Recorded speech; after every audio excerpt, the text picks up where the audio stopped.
Siendo grabada. En nombre de Dios y de la patria, inicio esta sesión de las Comisiones Unidas de Salud y Futuro. Quiero agradecerles la presencia a todos que nos acompañan del Consejo Asesor habitualmente, pero especialmente al ministro París que nos acompaña hoy día. Entiendo que además la etapa inicial de la comisión, porque después tiene que hacer su habitual cuenta ante los medios respecto al manejo de la pandemia. Entiendo que se iba a sumar también el ministro de Ciencia, por lo menos habíamos conversado, está Rafael Arauz, está Marcelo Navarrete, que los invitamos para conocer respecto de la vigilancia genética del virus, que es uno de los temas que conversamos la semana pasada, y la idea es también poder abordar la situación de la contingencia respecto a la pandemia. No sé cómo se está escuchando si me siguen en el audio, yo los veo un poco paralizado, no sé. Sigue bien. ¿Se ve bien? Ya, estoy Sí. en una oficina prestada, así que no manejo mucho Bien, el internet. perfecto, todo bien. Ahí saludamos al ministro Cook, que se acaba de incorporar, y yo para partir y aprovechar el tiempo me gustaría darle la palabra al ministro de Salud, que se pueda referir, entiendo, un poco a la contingencia. Todos hemos visto con harta preocupación, ¿no es cierto?, los indicadores que tenemos, sobre todo lo que está pasando en la región metropolitana. Yo siempre hablo de Magallanes, y en Magallanes ya parece que vamos superando. Ojalá eso sea lo que anticipe lo que pronto tengamos en el resto del país. Así que le dejo, ministro, la palabra para una introducción y poder hacer un intercambio antes de que usted tenga que retirarse a la reunión.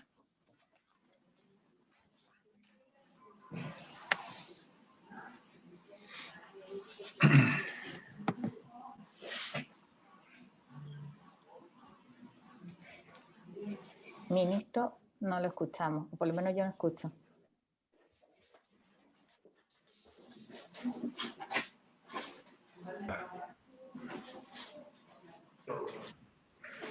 Buenas tardes. Ahí sí. Quiero agradecer la invitación a participar en esta Comisión Unida de Salud y Futuro del Senado.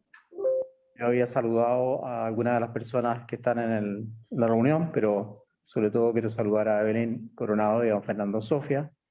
Y el resto de los participantes se agregó nuestro decano Antonio Orellana, de la Universidad de Valparaíso, Escuela de Medicina. Alexis Calergis también se agregó el senador. Ministro Cook, Juan Antonio Coloma, senador Chaguán, Álvaro Erazo, exministro, Marcela Ferrés, infectóloga de la Universidad Católica, Diego Izquierdo.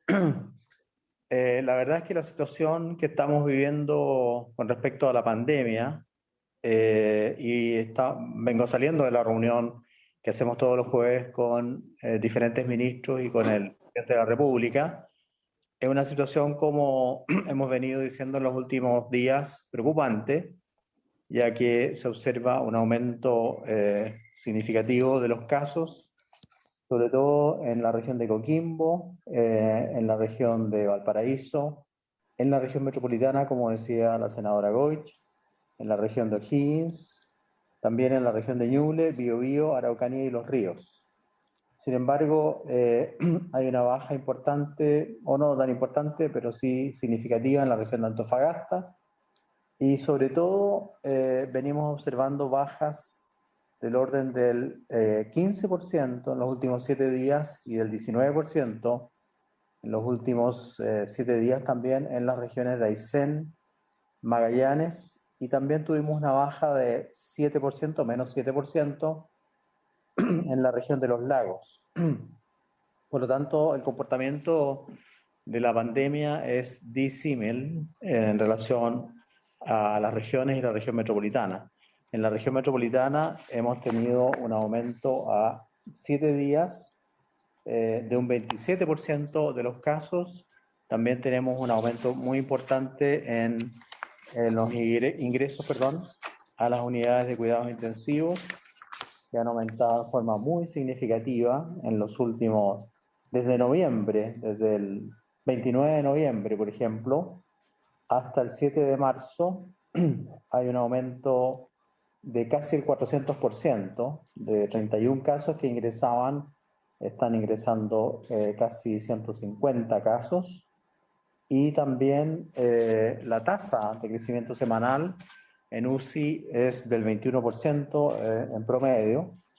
Y también, desgraciadamente, como ustedes lo habrán observado, hay un aumento en la tasa de fallecidos, con un crecimiento semanal bastante importante. Y lo otro que nos llama la atención y que lo hemos discutido o lo hemos informado es que hay una disminución en la edad de las pacientes que ingresan a las unidades de tratamiento intensivo y observamos una curva diferente a la que teníamos antes, en el sentido de que actualmente aumentan, yo diría que significativamente, los pacientes entre 60 y 69, los pacientes entre 40 y 49, y bajan en forma también significativa los pacientes mayores de 70 años en sus ingresos a las unidades de cuidados intensivos. Además de eso, estamos haciendo un seguimiento de los pacientes que están hospitalizados en las unidades de cuidados intensivos a lo largo de todo Chile en este minuto, y de todos los pacientes que están hospitalizados hasta hace pocas horas atrás, uno solo de ellos había recibido las 2 dosis de vacuna, los otros no habían recibido, o habían recibido una dosis o ninguna. Puede que sea algo muy preliminar, pero es interesante observar ese dato. Y para el día de hoy tenemos también un aumento en el número de casos y obviamente tenemos una positividad de la PCR para el día de hoy en la región metropolitana de 8% y en todo el país en promedio la positividad de la PCR en las últimas 24 horas alcanza a un 8,7%. Ahí afortunadamente hemos observado una leve disminución en los últimos días, que puede ser algo, algún índice promisorio, pero no nos atrevemos a asegurarlo. Paralelamente, hemos hecho una proyección de las necesidades de camas UTI que vamos a tener. Evidentemente que no se puede hacer una proyección a tan largo plazo, pero de aquí al 24 de marzo, es decir, el próximo miércoles, calculamos nosotros que el próximo miércoles vamos a necesitar 3.414 camas UCI, vamos a tener ocupadas 3.414 camas UCI, y por lo tanto estamos pidiendo la colaboración de las universidades, Universidad de Chile, Universidad Católica en la región metropolitana, que es donde suponemos que vamos a tener más impacto, pero también del sistema privado, o sea, volver o insistir en esta integración público-privada que funcionó tan bien, sin necesidad de intervenir ni sin necesidad de proyectos especiales, sino que pidiendo la colaboración, y la hemos obtenido hasta el momento. Por eso agradezco a las universidades y en regiones también, a todas las universidades regionales, por las que tienen hospitales obviamente, por su colaboración. Nosotros pensamos que, y lo escuchamos ayer en la reunión que tuvimos cuando se lanzaron los estudios que está realizando la Universidad Católica con otras universidades con respecto a la vacuna CoronaVac, que no vamos a tener ningún efecto, y lo hemos repetido hasta cansancio, rebaño, o un efecto masivo hasta después del 30 de junio, es decir, una vez que hayamos vacunado el 80% de la población susceptible.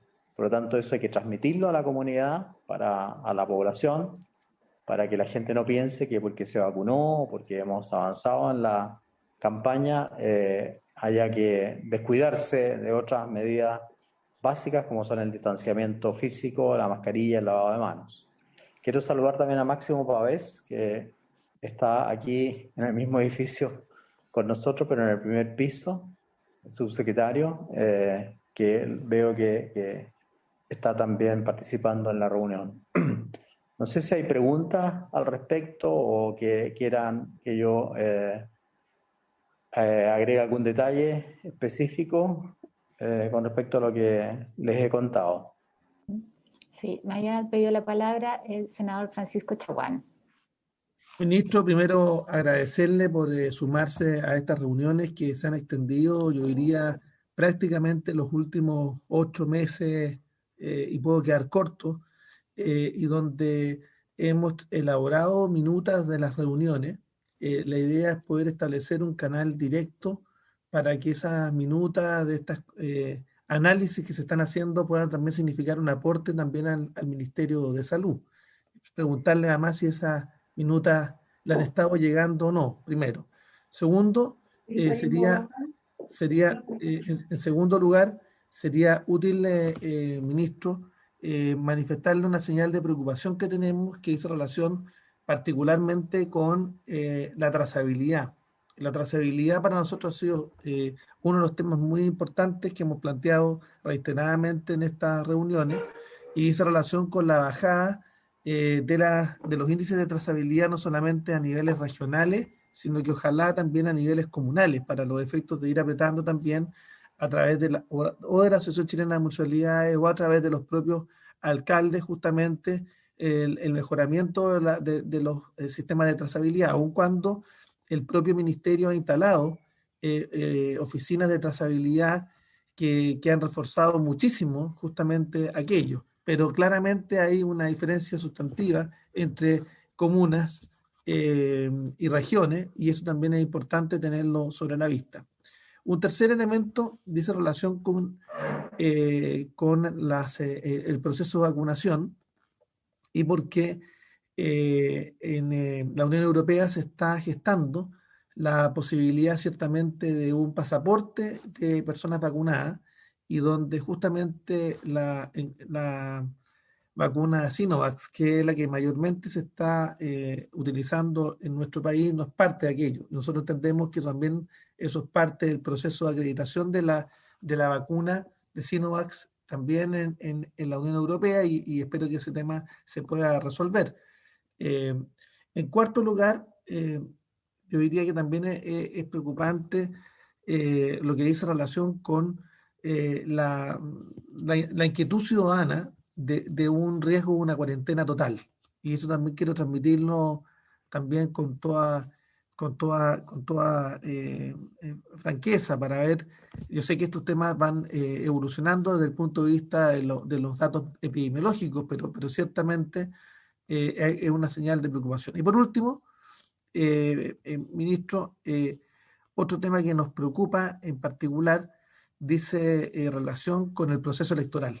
Y yo quiero plantearlo, yo sé que es complejo, estamos a muy pocas semanas de una de las elecciones más importantes que va a tener Chile en los últimos años, y que va a marcar el futuro, una elección de 2 días, una elección donde se espera una alta participación, pero mi preocupación dice relaciones, ministro, con que, tal como en su momento lo hablamos con Isquia Siches, no sé si ella se recordará, cuando finalmente se reprogramó el plebiscito, lo hablamos en el ex Congreso Nacional, y después se hizo una propuesta formal, y donde el propio Colegio Médico se pronunció al respecto. Yo creo que si las cifras siguen aumentando, ¿cuáles van a ser los factores que puedan determinar efectivamente acá una eventual postergación o suspensión del proceso? O si finalmente vamos a tener que asumir justamente esa condición, pero es bueno tenerlo claro desde el punto de vista sanitario. Desde el punto de vista político, yo sé que es un tema muy complejo el tema de la eventual suspensión prórroga del proceso electoral. Es grave, o sea, no es grave, y estamos hablando de una elección importante. Pero me gustaría saber si se van a tomar y qué medidas sanitarias se van a adoptar, cómo se va a resguardar, si es posible coordinar con el CERVEL, tal como se hizo en estas mismas reuniones, la posibilidad de contar con horarios diferidos para población especialmente que esté con cierta vulnerabilidad a un contagio. Me habría gustado que el gobierno, y aprovechando que está Máximo Pavés acá, hubiese sacado adelante, ahí está, lo aprovecho a saludar, el tema del proyecto nuestro que presentamos respecto del voto que nos permitía anticipado. anticipado, que era una alternativa que nosotros habíamos planteado, que permitía justamente salvar estas materias. Todavía hay tiempo, yo creo, para poder hacer una medida de esa naturaleza. Pero bueno, eso es, ministro. Quería dejarle estas inquietudes. Pero lo más importante, ministro, es que usted sepa que este es un comité permanente. Este comité funciona todos los días jueves y es importante que acá alguien del ministerio esté haciendo escucha activa. Nosotros sabemos que hay un comité similar que está en el contexto justamente del propio ministerio, pero acá hay otros actores adicionalmente a los que están incorporados en el comité del ministerio que es bueno escuchar y que las minutas a lo menos lleguen al ministerio para que estas reuniones tengan sentido. Gracias, presidenta.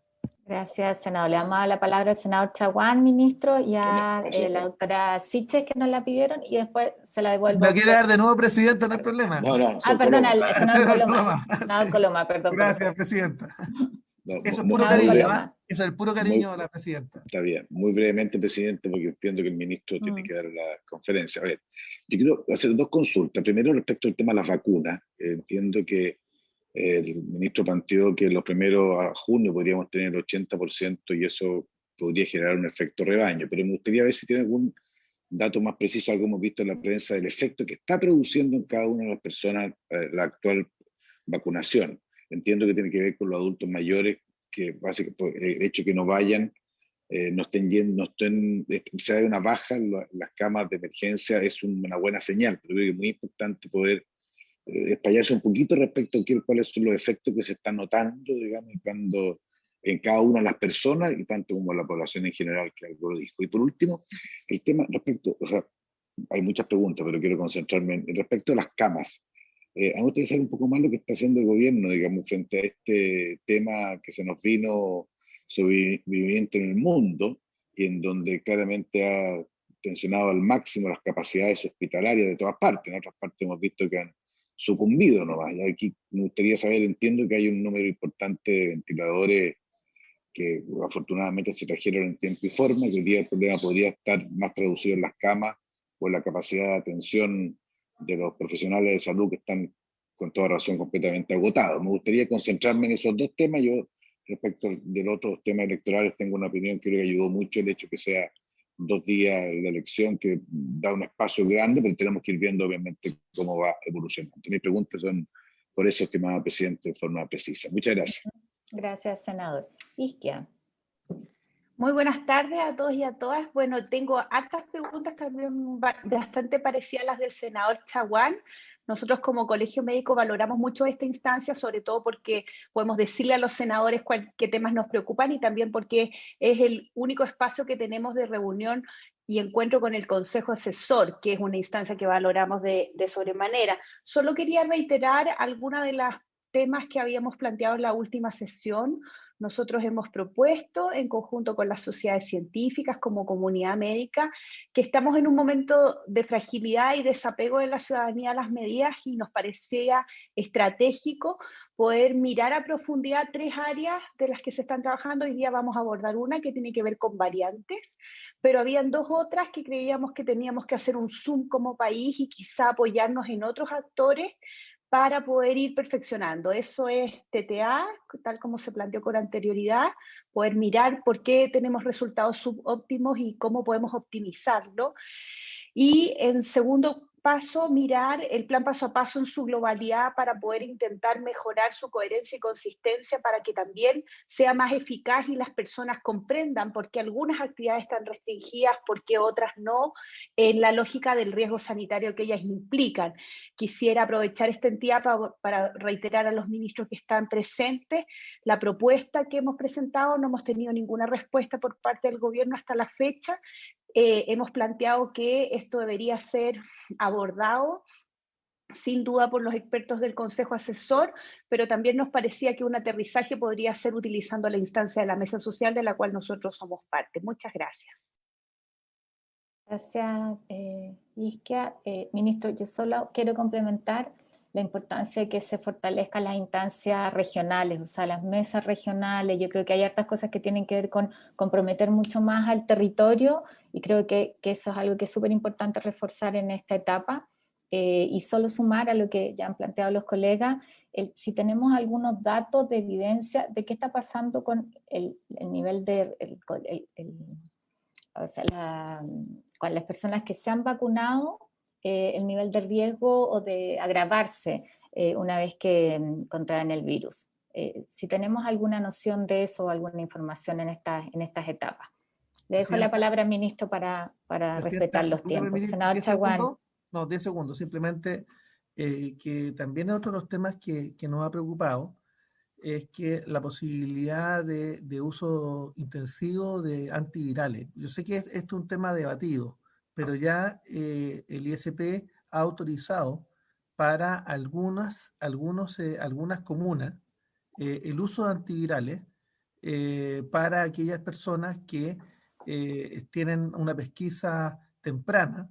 Yo sé que es un tema controvertido, pero resulta paradójico que respecto de algunas comunas se permita el uso de antivirales y respecto de otras no, o no se permite respecto de ninguna, o se experimenta con la población de una determinada comuna. Entonces me gustaría también saber qué es lo que se debe proceder ahí, si es que no deberíamos tener uso de antivirales en ninguna parte, o bien en algunas otras sí. Gracias, senador. Ministro, le dejo la palabra. Muchas gracias, senadora. En realidad hay bastantes preguntas. Las minutas yo no las he recibido. Así que si las pueden enviar, se las pueden enviar a Jaime González, que es mi asesor legislativo que me acompaña, para poder irlas estudiando en la medida en que vayan llegando. En segundo lugar, y aquí hay una pregunta que también la hizo la doctora Siches, es con respecto a la trazabilidad. Evidentemente que nosotros hemos hecho todos los esfuerzos posibles por mejorar el tema de la trazabilidad, que como ustedes saben se comenzó a reforzar por ahí por el mes de junio, y se comenzó a incorporar en forma mucho más activa a la atención primaria a través de una relación amistosa, diría yo, y muy buena, y que ha ido en aumento con la salud primaria, con los alcaldes y la atención primaria.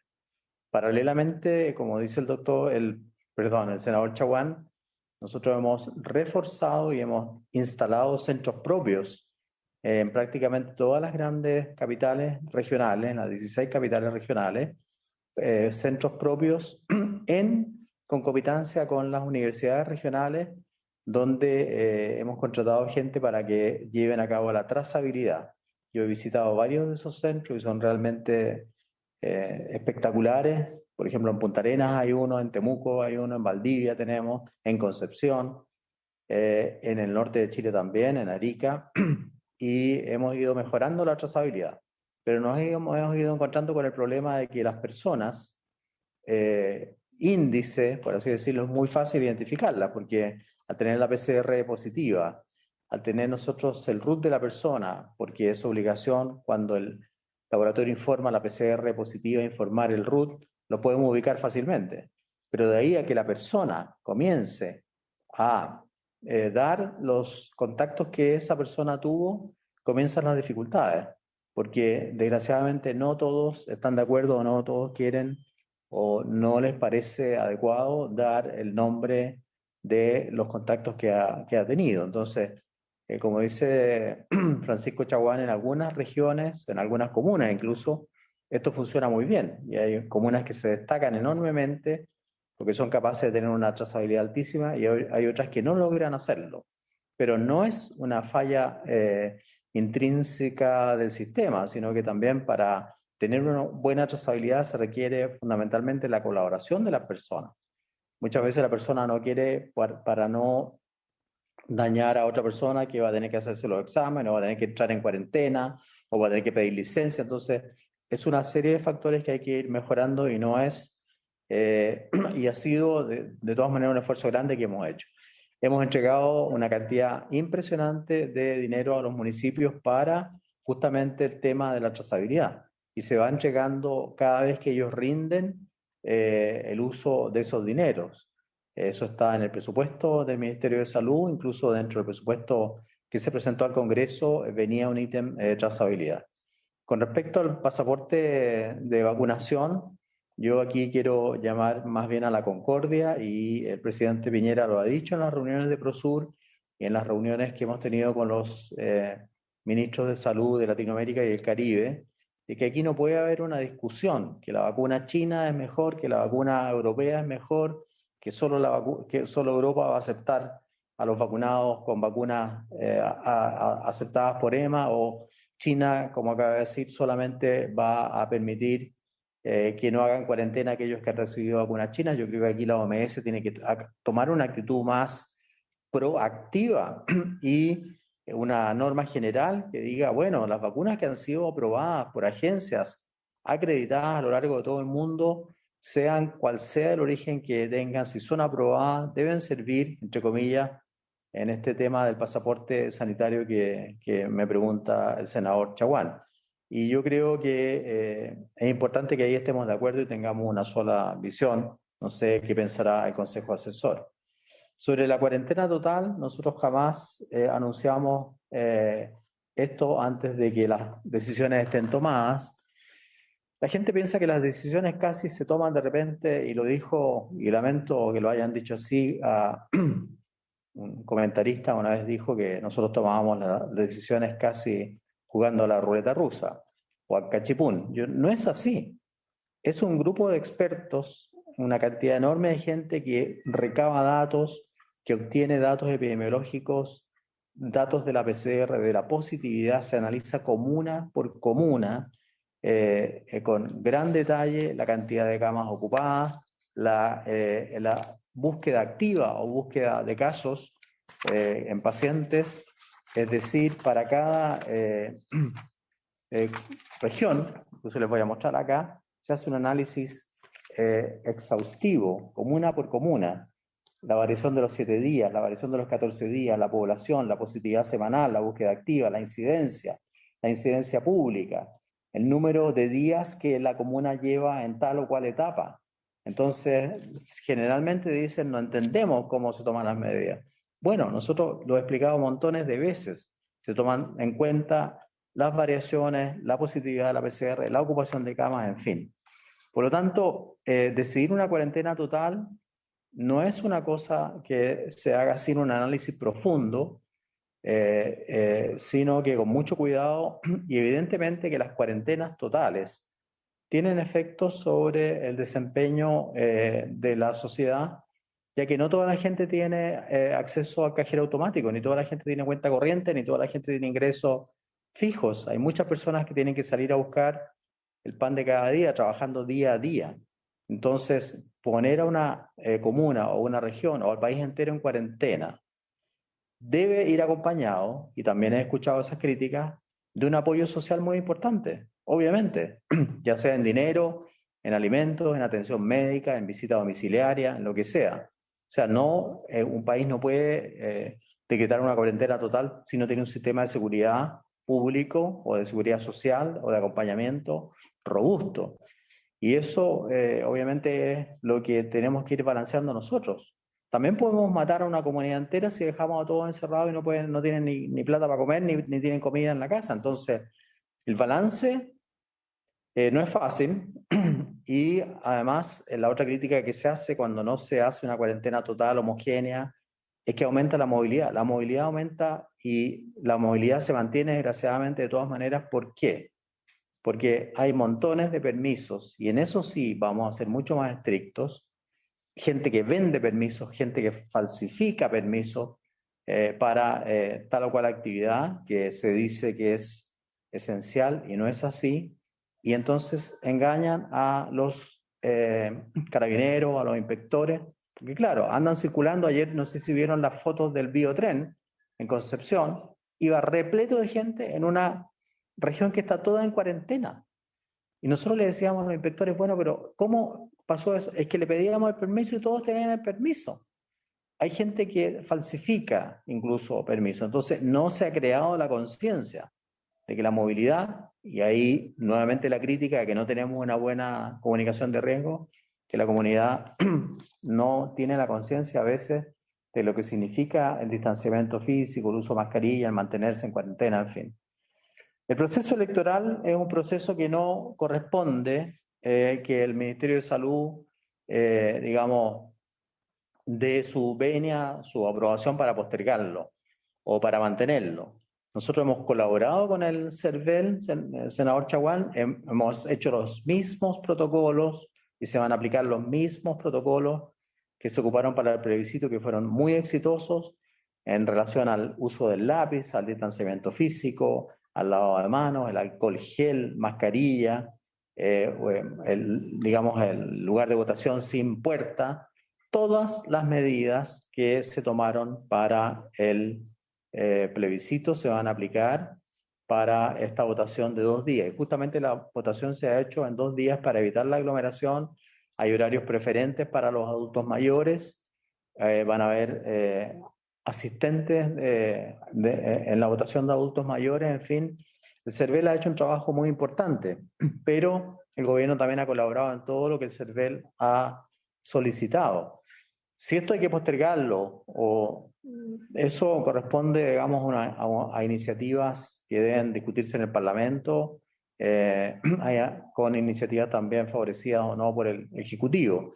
Pero por el momento, desde el punto de vista sanitario, es verdad que hay más casos, pero la realidad es muy diferente a mayo o junio. En mayo o junio teníamos una positividad del 40% de la PCR. Ahora tenemos una positividad del 8,7% promedio. Obviamente que las edades de las personas que se enfermaban eran otras. Vamos, y hago un anuncio acá, que lo vamos a anunciar en un rato más, pero decidimos vacunar a todos los vocales de mesa. Vamos a vacunar a los vocales de mesa, ya que ellos hacen una labor muy importante. Es una obligación a veces que estén 2 días ahí, así que se merecen obviamente la vacunación. La próxima semana los vamos a vacunar, así como también vamos a vacunar a todos los papás y mamás de niños que tengan inmunodeficiencia o que tengan algún tratamiento antitumoral o algún problema inmunológico, ya que ellos no se pueden vacunar, pero sí hacer un efecto capullo con los papás o mamás o los cuidadores o cuidadoras. Con respecto a las preguntas del senador Coloma, nosotros con el plan de vacunación hemos logrado ya vacunar, no tengo la cifra de este momento porque acaba de salir, pero en general hemos colocado más de 7.400.000 dosis. Hemos vacunado con una dosis a más de 5.400.000 personas ya, y con 2 dosis a más de 2 millones de personas.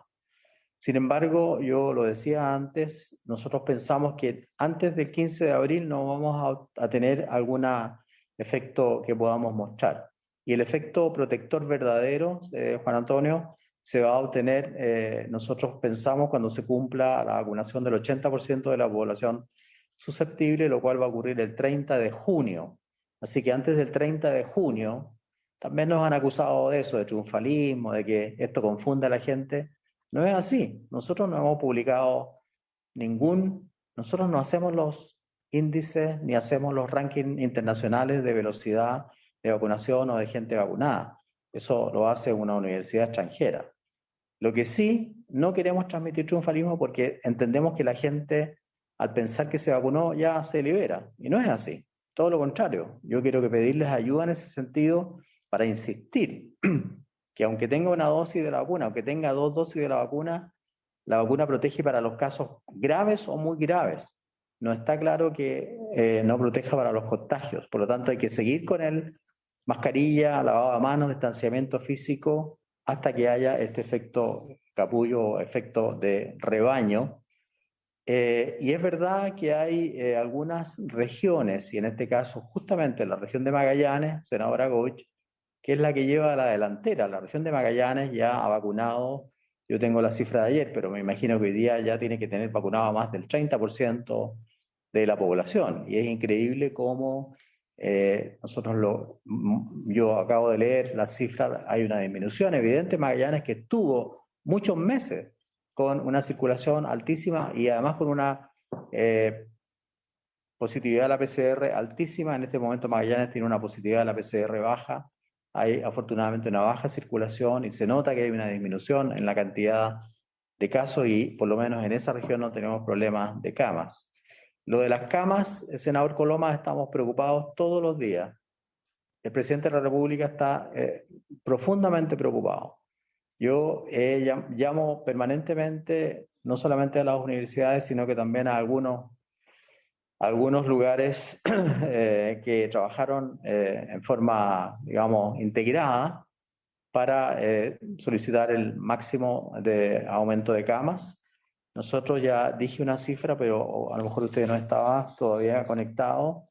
Vamos a necesitar 3.414 camas para el 24 de marzo, según el cálculo que tenemos del aumento de camas en relación al aumento de casos que estamos teniendo. Así que hay una preocupación muy, muy importante. Ahora, con respecto a los adultos mayores, se ha notado en las cifras, en las curvas que nosotros manejamos en el informe de la Subsecretaría de Redes Asistenciales, porque hay dos informes, uno de salud pública y otro de redes asistenciales, este es el reporte diario de redes, por ejemplo, que se observa una disminución de los casos justamente en los mayores de 70. O sea, la curva va disminuyendo en los mayores de 70 de los casos que ingresan a la unidad de cuidados intensivos. No son de los casos totales. Y hay un aumento curioso, por decir algo, en 50, 59 y 40, 49, que son la población que todavía no ha recibido, por lo menos en forma masiva, la vacuna, aunque algunos de ellos ya se han vacunado por tener comorbilidades o por tener otras condiciones. Con respecto a los comentarios de la presidenta del Colegio Médico, nosotros nos reunimos, yo he tratado de reunirme, es verdad que no ha sido unas reuniones permanentes con el Consejo Asesor. La doctora Daza cumple mucho mejor esa función que yo, pero he tratado de reunirme con ellos, generalmente converso con la doctora Aguilera, y obviamente que para nosotros es fundamental la opinión, el trabajo, los consejos que nos da el Consejo Asesor, y me alegro mucho que esté presente en esta reunión. Lo de el TTA, ya lo he explicado, pero se olvidan que Chile es el primer país de Latinoamérica en test. Nosotros ya sobrepasamos los 10 millones de test de PCR. Tenemos más de 540.000 test por millón de habitantes. O sea, hemos hecho un esfuerzo gigantesco gracias a la colaboración del Ministerio de Ciencia, que reclutó a una cantidad importante de laboratorios universitarios, a los cuales les agradezco la colaboración, incluso laboratorios de las empresas salmoneras, diferentes industrias que están colaborando, y eso nos tiene como líderes en Latinoamérica en test de PCR. Y hemos agregado ahora, y aparece en el informe, el test de antígeno. Estamos haciendo dos test de PCR y test de antígeno, que es mucho más rápido, obviamente, en su respuesta, y que nos ha permitido también ir controlando de forma más efectiva a los pacientes. Por último, nosotros estamos siempre abiertos a revisar los temas, revisar el paso a paso, revisar los criterios que se toman en cuenta, que han ido variando en el tiempo, además, porque la pandemia ha ido variando. Por ejemplo, el tema de las edades, por ejemplo, el tema justamente de los cambios que hay que hacer en relación a los parámetros que ya les nombré. Así que estamos dispuestos a renovar el paso a paso. Ahora, las indicaciones o los conceptos que engloban el paso a paso están publicados en la página web del Ministerio de Salud. Al igual como otros protocolos que de repente me llama la gente, me dice, oye, ¿cómo no han hecho nada por los niños con trastorno del espectro autista? Está publicado. ¿Cómo no han puesto el tema de la vacuna para las mujeres nodrizas? Está publicado. Es decir, la gente no entra a la página web, y a lo mejor no es fácil entrar a la página web del MinSal, y de ahí puede obtener mucha información. Me están aquí pidiendo que baje a la conferencia de prensa, senadora Goich, pero no quiero retirarme antes de decir algo muy importante. Yo quiero agradecerle profundamente a usted por toda la colaboración que nos ha dado como presidenta de la Comisión de Salud del Senado, que ya va a cambiar. en los temas de las leyes que tienen que ver con salud. Y creo que se ha hecho una caricatura de la ley de reforma al FONASA al decir que nosotros vamos a privatizar el FONASA. Eso no es verdad. Muchos de los que están acá, o algunos de los que están acá, participaron en la confección de ese documento de 500 páginas, donde están todas las discusiones que se llevaron a cabo para producir o llegar a acuerdos con la ley que reforma el sistema de seguro público de salud llamado FONASA.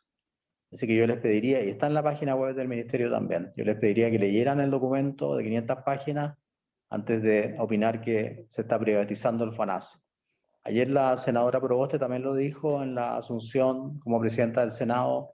Yo tengo muy buena relación con ella, hablo permanentemente con ella, le envié de inmediato el documento y le envié también el comparativo que hizo Instituto Libertad de Desarrollo con respecto a este documento tan importante. Y además hay una publicación del CEP de más de 100 y tantas páginas que también trata el mismo tema de la reforma al FONASA. Nosotros estamos conscientes de que hay que reformar el sistema público, el sistema de seguro público, perdón, y el sistema de seguro privado de salud, la ISAPRES.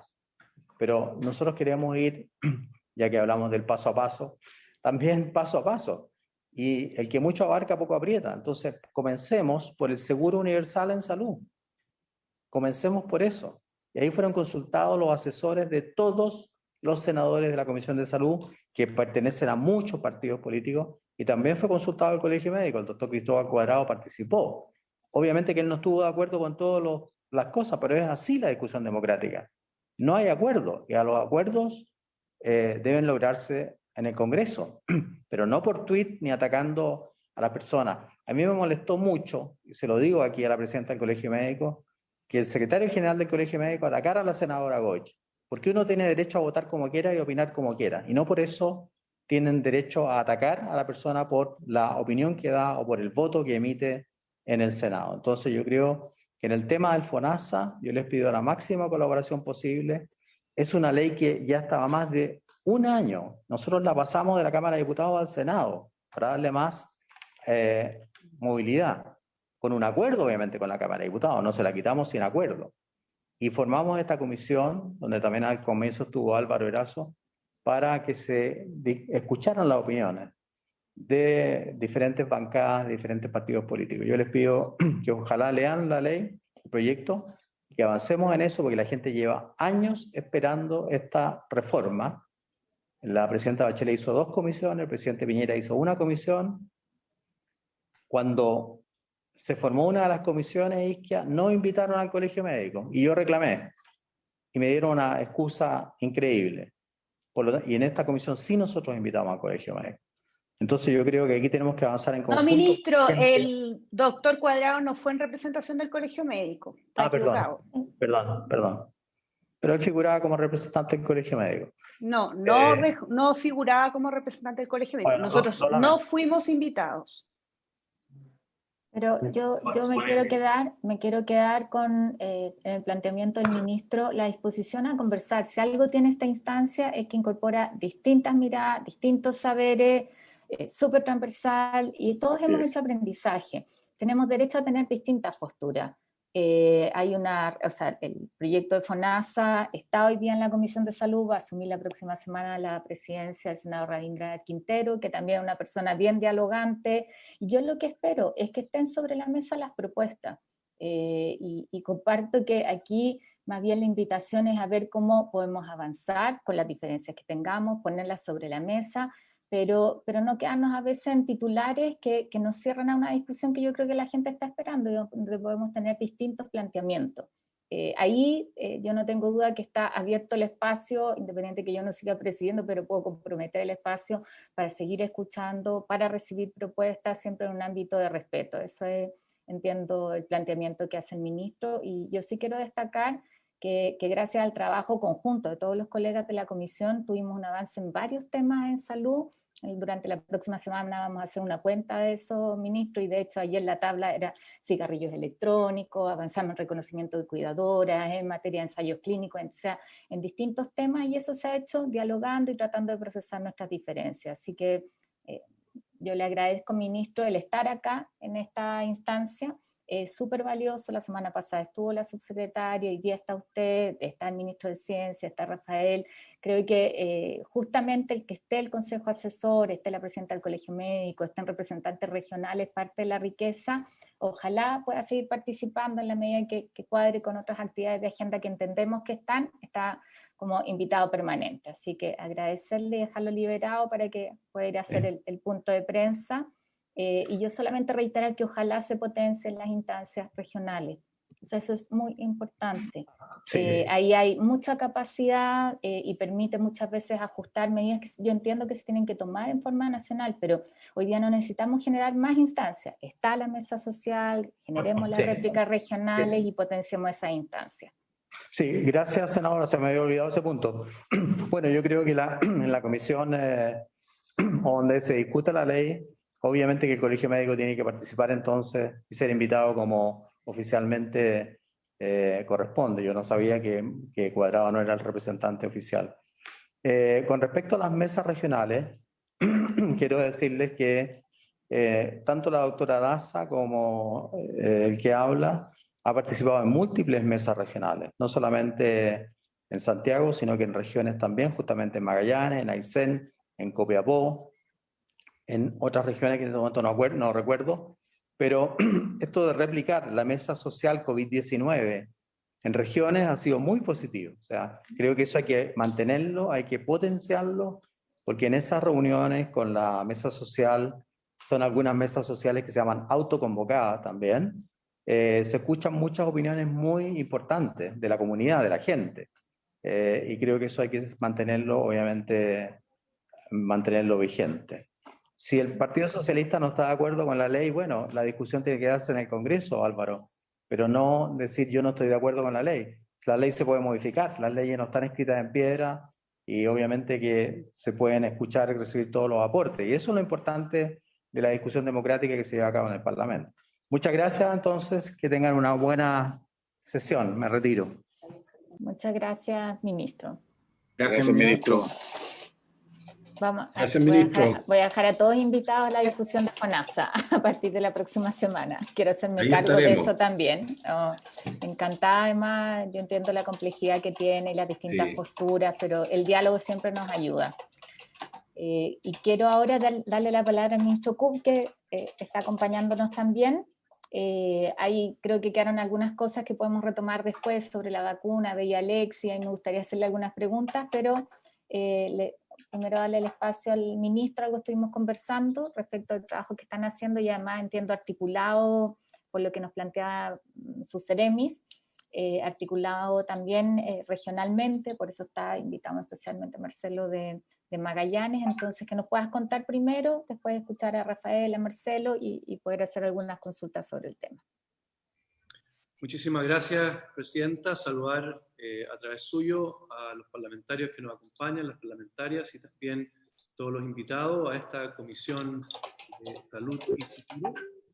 Un privilegio poder compartir con ustedes la información y algunos de las actividades, de las iniciativas que estamos llevando adelante en el Ministerio de Ciencia.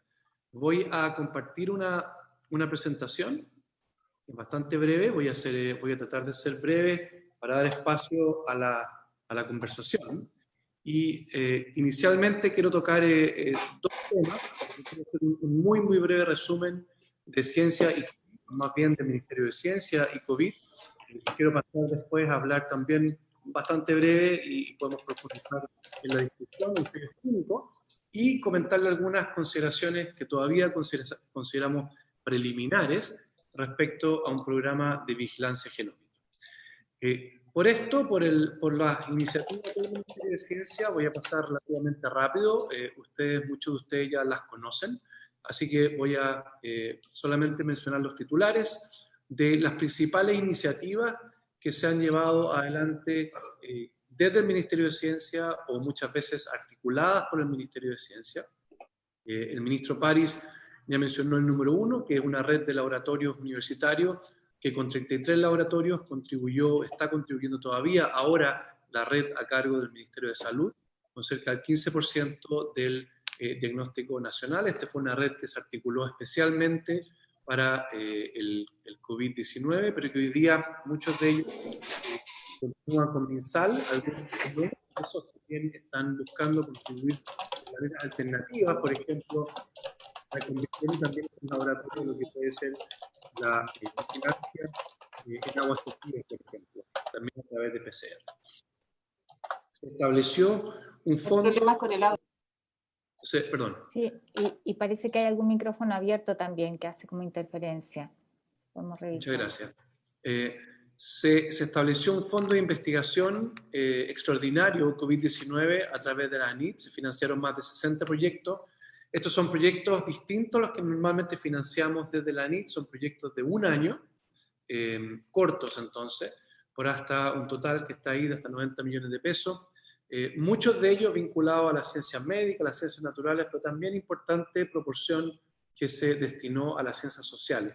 Y durante los próximos meses ya vamos a empezar a ver el resultado de estos proyectos.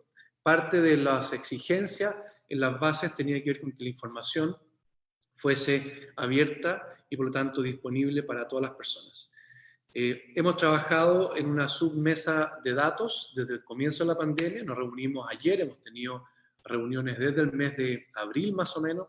Ya tenemos más de 70 sets de datos, incluidos sets de datos de vacunación, donde se reportan el Ministerio de Salud y nosotros disponibilizamos esa información. Tiene acerca de 800.000 visitas, no son diarias, tenemos 800.000 visitas en total, eso hay un error ahí en la diapositiva. Pero la verdad es que esta mesa ha tenido un efecto muy significativo en la comunidad de investigación, en los estudios epidemiológicos, en las proyecciones. Hemos conocido, por ejemplo, que universidades van a usar la base de datos para hacer cursos en las universidades respecto a datos abiertos y utilización de datos en salud. Un trabajo importante que hacer con el repositorio de datos, que en el futuro debería ser un repositorio que debería vivir en el Ministerio de Salud probablemente, y quizás ser el núcleo de otros repositorios de datos abiertos que pudiesen originarse, por ejemplo, en los temas de cáncer. Trabajamos, como ustedes bien saben, en la elaboración de ventiladores mecánicos, junto con un proyecto que se llama Un Respiro para Chile, una articulación público-privada. Se ha coordinado mucho el trabajo desde los territorios, nos acompañan aquí algunas Ceremis y están llevando adelante iniciativas muy valiosas desde el territorio. Mencionamos agua servida, pero también secuenciación y otras que vamos a hablar un poquito más adelante.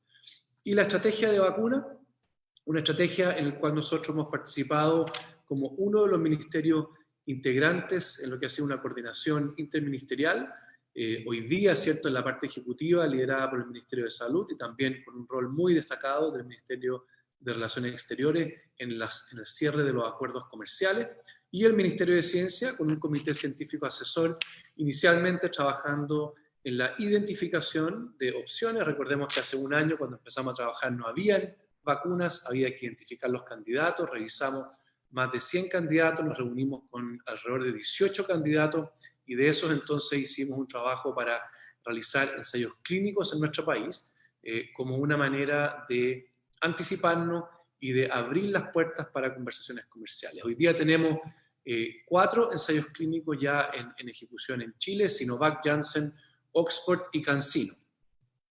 La participación en estos ensayos clínicos, la exigencia que nos pusimos fue hacerlo en relación a aquellos que estaban haciendo ensayos de fase 3 y que en la medida que pudiésemos con los laboratorios acordar suministro preferencial o conversaciones o condiciones favorables para los acuerdos comerciales. Pero muchas veces también estos ensayos clínicos establecieron confianzas, establecieron y abrieron las puertas para futuras conversaciones en temas de acuerdos de suministro. El caso de Sinovac fue un caso muy especial donde hay fondos públicos que se complementaron con fondos privados y también con fondos de la Universidad Católica, y en los contratos de la Universidad Católica habían cláusulas de suministro preferencial, de precios también específicos, de dosis aseguradas, y eso como contraprestación de alguna manera a la inversión pública que estábamos haciendo en el ensayo clínico. En los otros casos, más bien se han abierto a partir de los ensayos clínicos. Esto no lo decimos con suficiente fuerza, no son cualquier ensayo clínico. estamos haciendo ensayos clínicos con algunas de las vacunas más avanzadas del mundo. Los 4 ensayos que estamos haciendo en Chile son de vacunas que tempranamente mostraron ventaja, tanto en su tecnología como en los avances de los ensayos. Y por lo tanto, esto responde a una reputación de la comunidad científica, de la comunidad clínica chilena, de la reputación también de Chile de ensayos clínicos en el pasado.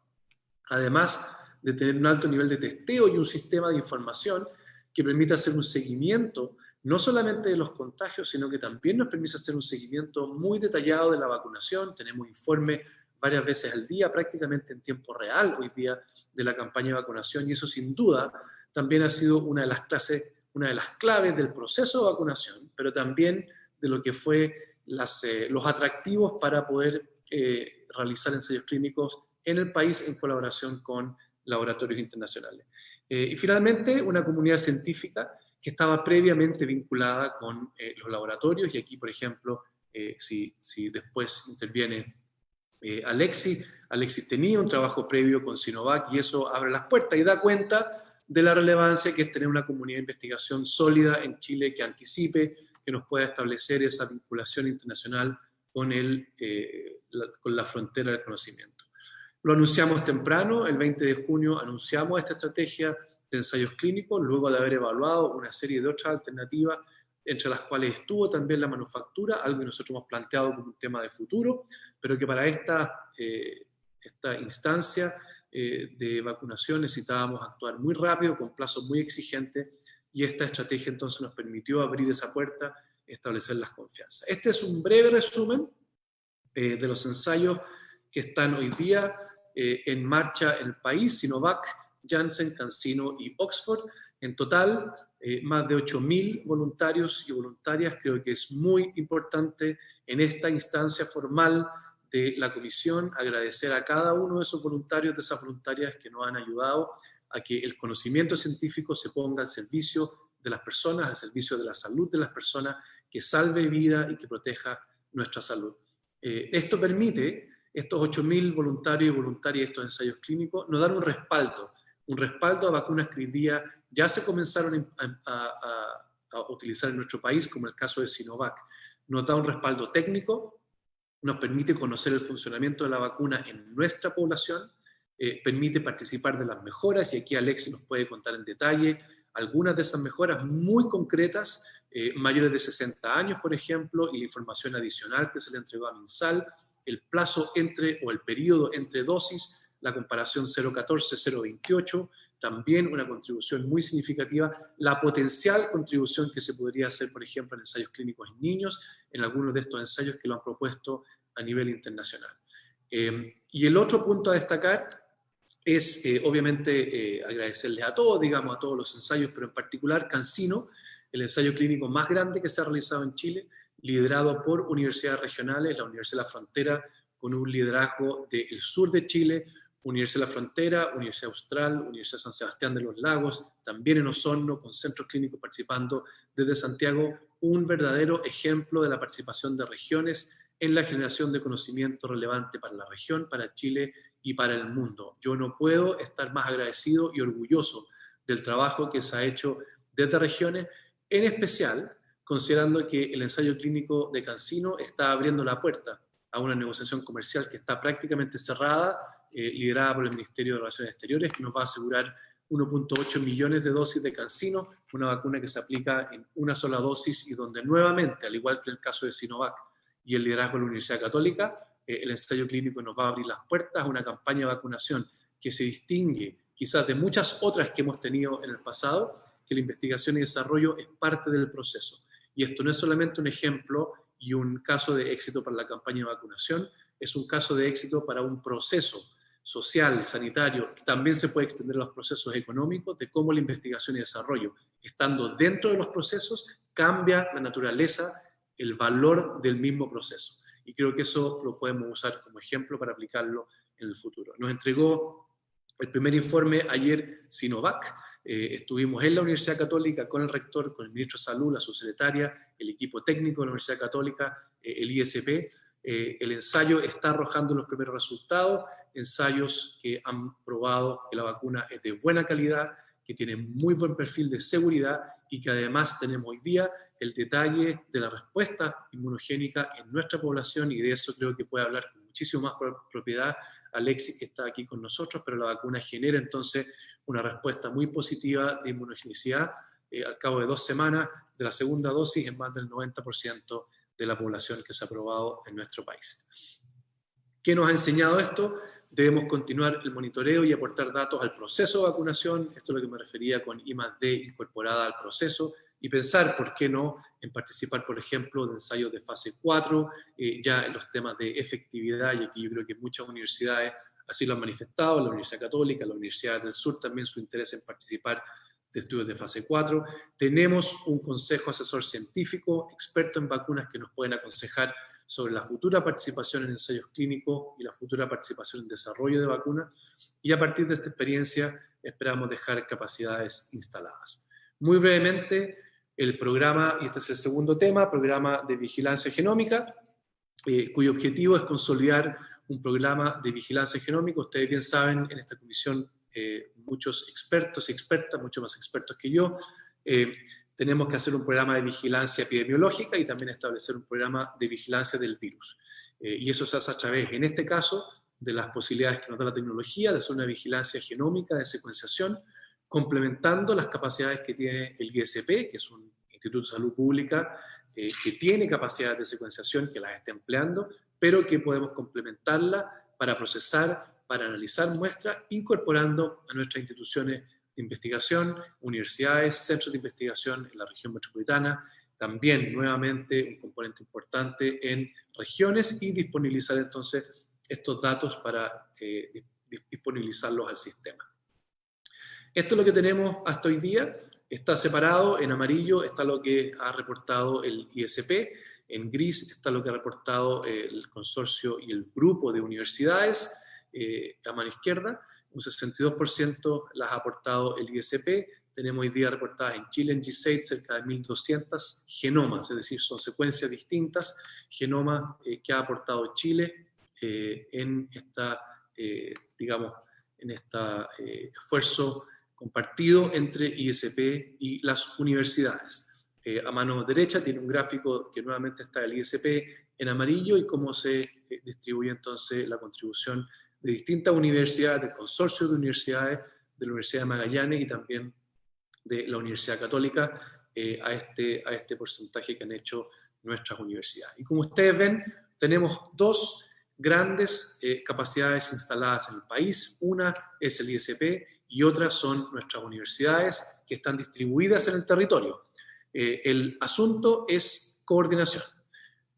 Coordinación que estamos estableciendo a través de un grupo de trabajo. Hemos tenido 3 ya sesiones de este grupo de trabajo para tener un programa de vigilancia genómica, en lo que hemos llamado una mesa de coordinación por ahora, donde está el Ministerio de Ciencia, está el Ministerio de Salud, está el ISP, está participando el director del ISP y también el encargado de secuenciación. De MinSal está Joana Acevedo como directora de DIPLAS, y Rafael Arauz, que está aquí con nosotros y que le voy a dar la palabra para que profundice en algunos minutos.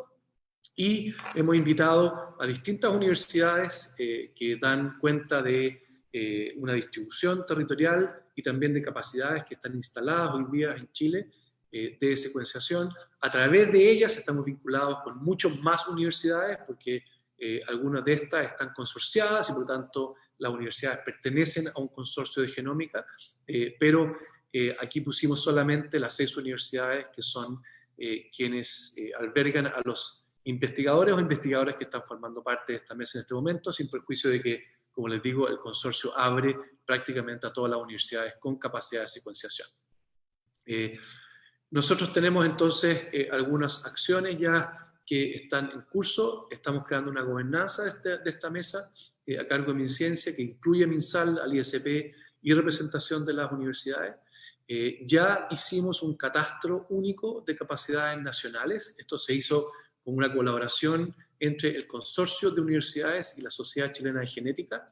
Tenemos un entonces catastro único de capacidades, y también tenemos un documento único de establecimiento de estándares para toma y procesamiento de muestras, donde trabajaron también investigadores e investigadoras de las universidades, liderados por la Universidad Austral y Católica.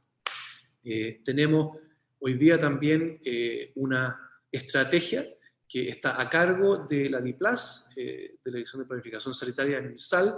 Rafael Arauz nos va a dar cuenta un poquito más de esa estrategia que está estableciendo el Ministerio de Salud, y tenemos contactos internacionales, en particular con el Reino Unido y Estados Unidos, que nos están ayudando en esta etapa inicial para poder implementar esta coordinación y escalarla. En el Reino Unido hicieron exactamente lo mismo, vincularon las capacidades del sistema de salud pública con una capacidad también de universidades, y lograron entonces ponerse a la cabeza de la secuenciación genómica.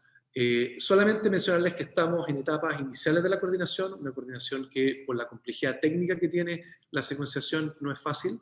Estamos avanzando en eso, y a mí me gustaría, Presidenta, si le parece, que le demos la palabra a Rafael, para que Rafael profundice en particular en dos temas que derivan de esto que he presentado yo en Genómica. Por un lado, la estrategia que va a proponer DIPLAS de secuenciación, y por otro lado, el estado de avance de los convenios con las universidades, en particular con aquellos que estamos más avanzados ya y a punto de cerrar, para complementar entonces inicialmente las capacidades del del Instituto de Salud Pública. Muchísimas gracias, presidente, y a través suyo agradecer también la atención de las personas que nos acompañan en la comisión.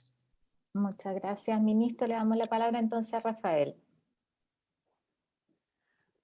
Muchas gracias, presidenta. Muchas gracias a todos los que están presentes, ministros, colegas, profesores, doctora Ferrés en particular. La idea, bueno, no quiero cruzarme, ¿cierto?, con la presentación del ministro, así que voy a ir un poco al grano. Primero quiero dejar súper claro que esto es un trabajo en conjunto. Es muy complejo organizar y hacer coincidir distintas capacidades en un esfuerzo único, y estamos súper avanzados en eso, y eso va a traer frutos pronto. Aquí hay una forma que es, ¿cierto?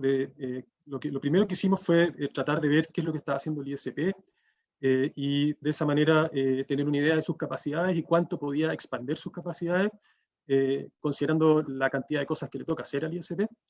El ISP está haciendo ahora un esfuerzo gigante para tratar de llegar alrededor de 400 genomas mensuales, lo cual está bien, pero necesitamos, según cálculos de tamaño muestral y esfuerzo muestreo, llegar un poco más que eso.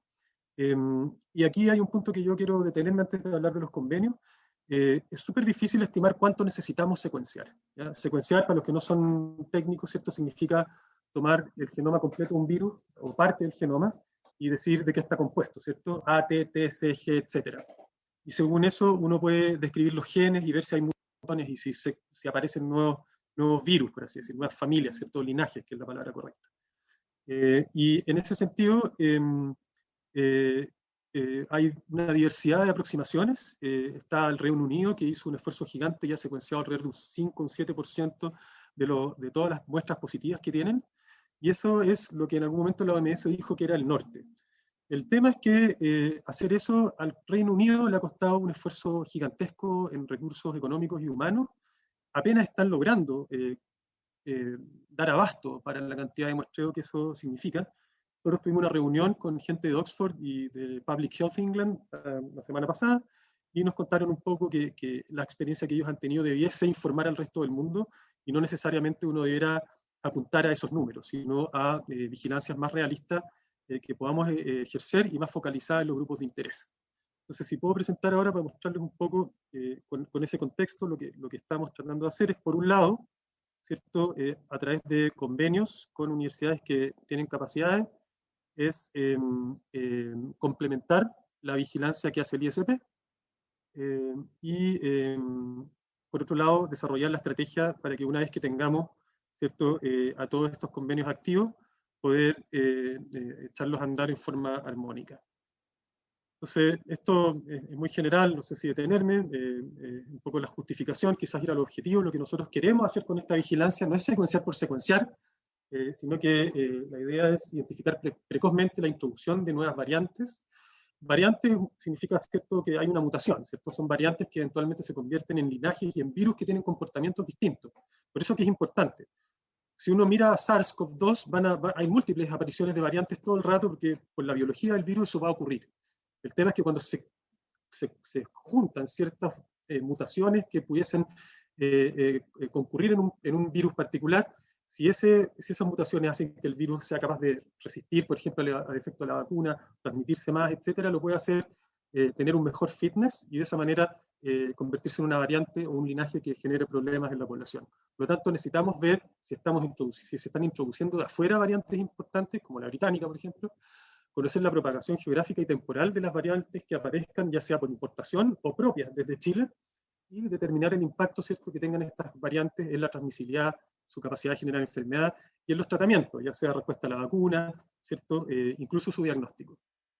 Entonces acá está el tema, yo creo que a todo el mundo le interesa ver, asumiendo que esto tiene una gran complejidad y un costo enorme. Yo les puedo decir números, por ejemplo, tener 400 muestras mensuales cuesta, secuenciadas completas, cuesta más o menos 500 millones de pesos al mes. Solamente tener el esfuerzo que el ISP pretenda llegar a hacer. O sea, si llegáramos a 1000, que es un número que sería relativamente razonable, estaríamos gastando 1.000 millones de pesos mensuales, más o menos, ¿cierto? Como para darles un margen de lo que cuesta en plata. Entonces, asumiendo que probablemente no tiene sentido imitar lo que ha hecho el Reino Unido, sino que más bien enfocarnos en grupos especiales, tenemos este gráfico que muestra como un poco, que se une a los objetivos que les mostré antes, y muestra cuáles son los grupos que nos interesa de alguna manera estudiar, ¿cierto?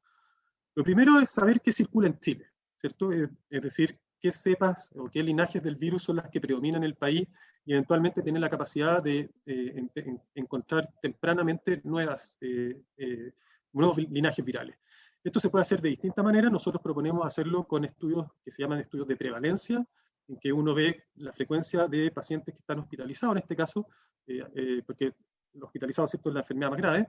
Entonces, vamos a, en vez de mostrar a todo el mundo que tiene COVID, reducimos y enriquecemos un poco la cohorte, ¿cierto?, en aquellos que están hospitalizados por un COVID más grave, y vemos si la proporción de linajes relevantes que están causando esas enfermedades son importados de afuera o son los grupos que ya conocemos, etc. Eso se puede hacer por medio de secuenciación completa, es parte de lo que estábamos ahora esperando hacer, pero hace poco se ha generado cierta capacidad, tanto a nivel de laboratorios universitarios como de la industria, y en este momento contamos con la posibilidad, ¿cierto?, de hacer PCR, la PCR común y corriente que todo el mundo conoce, ¿cierto?, pero que incorpore cierta capacidad de detectar mutaciones que caracterizan linajes particulares. Por lo tanto, al día de hoy, o sea que no podíamos hacer cuando nuestro grupo partió, podemos eventualmente simplificar la vigilancia de hospitalizados, por ejemplo, haciendo PCRs que nos digan más rápidamente si tenemos, y más barato, ¿cierto?, si tenemos la presencia de la cepa británica o alguna de las cepas brasileras, cepa sudafricana, por nombrar 4 relevantes. Y eso es un poco lo que nosotros vamos a hacer, que les voy a contar al final. O sea, en la vigilancia de casos graves de COVID, probablemente, más que hacer una secuenciación completa de los genomas, que es lento, costoso, podemos hacer PCRs para saber ya entre comillas, ¿cierto?, una vez que esto se establezca, si tenemos variantes externas, ¿cierto?, que se originaron en otros países, causando enfermedad acá y que pudieran estar explicando la actividad epidémica que tenemos en estos momentos. Otro grupo importante son los viajeros, y actualmente existe una vigilancia en viajeros. Todos aquellos viajeros que vienen del Reino Unido y de Brasil, se les hace una PCR, y si esta PCR positiva es positiva, se va a secuenciación en el ISP, y eso tenemos datos que se publican, ustedes pueden acceder a ellos en la página del Ministerio, los informes de viajeros. Y esto es una vigilancia que hasta ahora se ha hecho con PCR y posterior confirmación por medio de secuenciación, pero es otra vigilancia que eventualmente podríamos hacer, ¿cierto?, con PCRs múltiples específicas contra linajes que nos interesen. ¿Por qué podemos usarlo acá? Porque en el fondo sabemos lo que tienen otros países, los que describen, ¿cierto?, mutantes, y nosotros podemos ir a buscarlas dirigidamente. Por lo tanto, no necesariamente aquí necesitaríamos hacer una secuenciación completa. Por lo tanto, nos vamos quedando con un último grupo, que es lo que le pusimos, por llamarlo de alguna manera, grupos especiales, que son aquellos grupos que tienen inmunocompromiso importante. ¿Por qué son importantes esos grupos? Porque si alguien está infectado con COVID y no es capaz de erradicar la enfermedad, va a tener un periodo en que el virus se replica dentro del cuerpo mucho más largo que lo que tiene una persona sana, digamos, y ese periodo largo de replicación, cada ciclo de replicación es una oportunidad, ¿cierto?, para que se genere un mutante, eventualmente una nueva variante, un nuevo linaje. Por lo tanto, es un grupo que a uno le interesa estudiar. Lo mismo las infecciones, ¿cierto?, los COVID que ocurren en gente vacunada, aquellas personas que tienen reinfecciones, que de alguna manera es un escenario parecido a aquellos vacunados, y todos estos grupos, en el fondo, nosotros pensamos que sí se benefician de un esfuerzo mayor en secuenciación, más que en PCR, porque si hacemos solamente PCR para mutaciones específicas, vamos a encontrar lo que se conoce, pero no vamos a ser capaz de describir la aparición de linajes propios que aparezcan en Chile. Por lo tanto, nuestra propuesta, esto estamos, ¿cierto?, es trabajo en desarrollo, pero por donde ya más o menos está madurando y estamos entendiendo cómo hacerlo, es tener 3 grupos de vigilancia en viajeros, un grupo endémico, ¿cierto?, en infecciones respiratorias graves, en los cuales probablemente el approach inicial va a ser hacer PCR contra linajes conocidos. Estamos ya en conversaciones con distintos interesados que tienen estos servicios y probablemente vamos a hacer alguna propuesta formal para adquirir la capacidad, y que es simple, básicamente capacidad de hacer PCR. Y por último está el grupo, ¿cierto?, especial en los cuales vamos a enfocar nuestros esfuerzos de secuenciación, que se va a hacer por medio de la capacidad que tiene el ISP expandida y con el soporte, ¿cierto?, extra de las universidades que tengan capacidad para unirse a esto y llegar a un número relativamente significativo de muestras para poder describir aquellas variantes más raras. ¿Por qué es tan importante el número? Y también se lo digo a la gente que no se dedica a esto, es porque esto sigue los principios básicos de la ecología. O sea, mientras yo más busco, más encuentro. Por lo tanto, si hago muy poquita vigilancia en estos grupos especiales, voy a encontrar solamente las variantes que son más predominantes. Entonces, si yo quiero efectivamente tener una probabilidad decente, ¿cierto?, de encontrar una variante nueva que está recién empezando a aparecer, tengo que hacer un esfuerzo muestral mayor, porque si no, no lo voy a encontrar. Entonces, acá hay un ejemplo del trabajo que hemos hecho. Acá está el cálculo que hemos estimado para la detección de variantes endémicas. Esto habría que sacarlo endémico, habría que aplicarlo a los grupos especiales. Y ustedes pueden ver que para poder de alguna manera encontrar distintas prevalencias de las variantes nuevas, se necesitan distintos números a estudiar, ¿ok? Que a su vez también depende de la cantidad de casos que tenemos por semana. En una situación de actividad alta, epidémica, como por ejemplo ahora, en que tenemos hartos casos semanales, de hecho más que esto, la proporción explicada por variantes nuevas, si buscamos variantes que tengan una representación de un 2%, necesitaríamos estudiar alrededor de 146 virus semanales, ¿cierto? Eso sería 600 virus mensuales, y eso es algo que es razonable si se complementa la capacidad que tiene el ISP. Es decir, podemos llegar a ese número.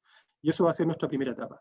Entonces, en resumen, vamos avanzando con convenios con las universidades que están en condiciones de comenzar a secuenciar rápido. Eso significa más o menos un mes de preparación de personal y redistribución de trabajo. Recuerden, las universidades están todas haciendo sus propias labores de sus proyectos, etcétera. Entonces esto requiere un gran trabajo de las universidades. Por otro lado, para llegar a este número, más o menos unas 200 muestras semanales. Y por otro lado, estamos haciendo las gestiones para contar con PCRs múltiples contra los linajes más relevantes, que son los 4 que le mencioné, para buscarlo en los puntos de entrada y en los pacientes que están hospitalizados con infección respiratoria grave. El ISP va a seguir haciendo la vigilancia que hace por ahora en regiones y en el aeropuerto, y probablemente esto se vuelva a reanalizar una vez que estén los 2 sistemas andando, cosa de coordinarlo y que tengamos finalmente un sistema único ampliado de vigilancia genómica. Así que esto está articulado, ¿cierto?, en distintos grupos. Finalmente hay un grupo que recibe la información que se produce desde el laboratorio, desde el wet lab, que se llama, ¿cierto?, hasta las máquinas de computación que tienen que generar resultados que son complejos de analizar. De ahí esto se toma y se presenta, ¿cierto?, a un comité que sabe más salud pública, y de alguna manera se informa al ministerio y se aplica todo este conocimiento en las decisiones de salud pública. Así que estamos bien confiados en que vamos a poder llegar a buen puerto pronto, y eso. Con eso cierro. Muchas gracias, Rafael. Le quiero dar la palabra un ratito a Marcelo Navarrete, que nos está acompañando de la Universidad de Magallanes. Si quieres complementar tú una intervención breve Hola, ¿qué tal? Muchas gracias. Tengo una pequeña presentación, es cortita. Voy a saltar algunas para no sobreponer sobre lo que ya se dijo. Pero en esencia, un tema que nos interesa son las variantes of concern o variantes de preocupación o de interés de la salud pública, que es la ocurrencia de estas mutaciones que le pueden dar alguna ventaja adaptativa al virus, ¿no? Mayor transmisibilidad, gravedad de la infección o la habilidad de evadir la respuesta inmune. Es bien conocido por los medios la aparición de 3 grandes variantes que están siendo foco de la atención mundial, ¿no? La de Reino Unido, la sudafricana y la de Brasil, que tienen distintas propiedades diferenciales como mayor transmisibilidad y la posibilidad de inducir una enfermedad más severa o de reducir la eficacia de la respuesta inmune y por lo tanto de las vacunas. Estas variantes han ido apareciendo y aumentando su proporción en distintos casos de Europa, y aquí tenemos alguna información provista por el ISP de lo que está ocurriendo en Chile. Pero en esencia lo que les quería comentar es del programa de vigilancia genómica piloto que se hizo en Magallanes durante el año 2020, recordando que la región de Magallanes, es la que está en verde aquí, alcanzó una proporción inusitada de nuevos casos, llegando a ser la 4ª región más afectada del planeta, que no es menor. Estuvimos cerca de Manaos, siendo que las medidas de retroacción y el comportamiento poblacional fue bastante mejor en Magallanes que en Manaos, donde no se tomó ninguna medida. La región tiene algunas características, ¿no? Como su aislamiento geográfico y el mayor control sobre el desplazamiento hacia y desde la región, dado por su falta de conectividad terrestre principalmente. Esto es cómo luce el programa de vigilancia de la región. Aquí en gris se ve la cantidad de casos, la incidencia de casos nuevos de COVID que se observaban, y aquí arriba, en distintos colores, la aparición de distintas variantes o distribución de cepas a lo largo del tiempo. Eso es básicamente lo que uno ve con un programa de vigilancia. Cada puntito hacia arriba significa la aparición de nuevas mutaciones. Y lo que observamos es que, coincidiendo con este alto pic de incidencia que afectó la región a partir de julio, aparece una nueva variante que desplaza a las anteriores. Cuando lo miramos con un poquito más de resolución y más casos, vemos que a partir del 26 de julio hay un desplazamiento total por esta nueva variante acompañada de una mayor incidencia de casos. Y esto ocurrió simultáneamente y de forma coordinada en las 4 áreas urbanas de la región, ¿no? Punta Arenas, Porvenir, Natales y Puerto Williams. Los detalles técnicos no voy a ir. Identificar esta variante nos permitió entender un poquito el comportamiento o la dinámica molecular de la proteína Spike. No es necesariamente que una variante afecte el sitio de unión al receptor, sino que estas variantes que están localizadas aquí en el medio pueden afectar la movilidad de la proteína y de esta forma pueden explicar por qué es más transmisible o podría generar la evasión hacia las vacunas.